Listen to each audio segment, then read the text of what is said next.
৬ বছর বন্ধ থাকার পর আখাউড়া স্থলবন্দর দিয়ে ভারতে কয়লা রপ্তানি শুরু হয়েছে।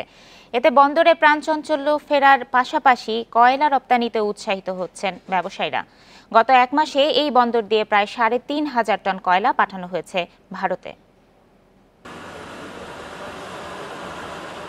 ২০১০ সালে আখাউড়া বন্দরকে পূর্ণাঙ্গ স্থলবন্দর হিসাবে চালু করে সরকার।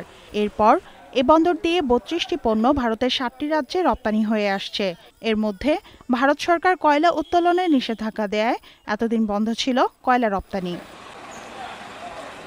তবে ত্রিপুরায় কয়লা সংকট দেখা দিলে তুলে নেওয়া হয় নিষেধাজ্ঞা।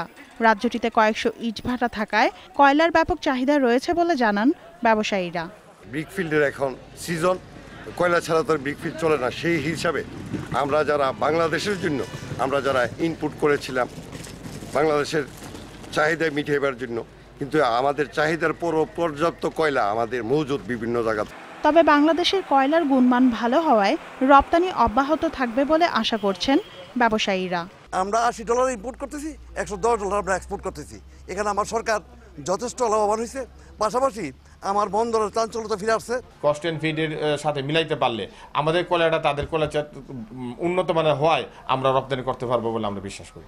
কাস্টমস কর্মকর্তারা জানান, এক মাসে প্রায় ৩,৫০০ টন কয়লা রপ্তানি হয়েছে ভারতে, যার মূল্য প্রায় $4 লাখ।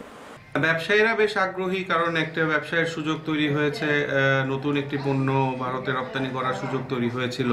সেক্ষেত্রে অবশ্যই স্থানীয় ব্যবসায়ীরা খুব উৎসাহী ছিল। তবে আসলে কতটুক পণ্য কোথায় রপ্তানি হবে এটা আসলে আমদানিকারক দেশের উপর নির্ভর করে। সেভেন সিস্টার্স খ্যাত ভারতের উত্তর পূর্বাঞ্চলের প্রবেশদ্বার ত্রিপুরা রাজ্যের আগরতলা দিয়ে আন্তঃবাণিজ্য সম্প্রসারণে আমদানি রপ্তানি চালু হয় ১৯৯৪ সালে।